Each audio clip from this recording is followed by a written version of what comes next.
Sveicināti! Mēs esam Jaunsargu pašpārvalde, un šobrīd mēs atrodamies kalnos, kur norisinās pirmā nota vīru spēles.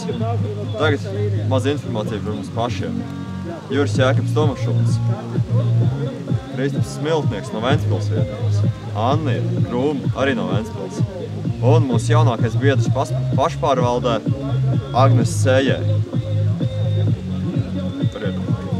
Tātad mazliet informēsim jūs par to, kādas lietas šobrīd notiek Jaunsargu pašpārvaldē un kas mums risinās un nerisinās. Viena no mūsu šobrīd galvenajām tēmām ir tā saucamā ieroču lieta. Jā, pagaidām vēl nav nokārtots līdz galam, kas būs ar kaujas ieročiem, taču mēs joprojām vēlamies ieviest to, ka Jaunsargu apmācībā tiek ieviesta kaujas šaušana. Un joprojām ceram uz kaut kādiem labumiem priekš Jaunsargas.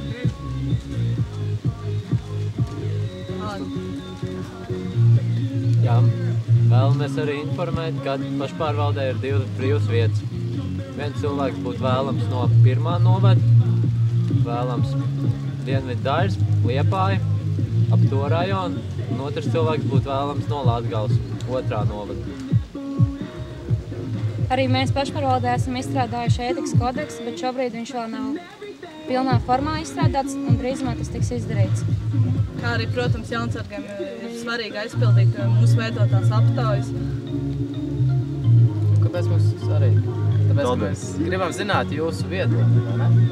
Un kopā mēs esam 6000. Mūsu lapai seko tikai 400 jaunsargi, tad kuri pārējie jaunsargi sekoja mūsu lapai? Un tikai labi, ja 100 izpild tās aptaujas. Tāds ir tas Jaunsargu pašpārvaldes mērķis, ka mēs jūs pārstāvam. Mums ir svarīgi zināt jūsu interesi, jūsu vēlmi, jūsu viedokli, lai mēs varētu to turpmāk arī pārstāvēt augstākā mērogā. Kā arī mēs vienmēr gaidīsim jūsu ieteikumus. Paldies par uzmanību!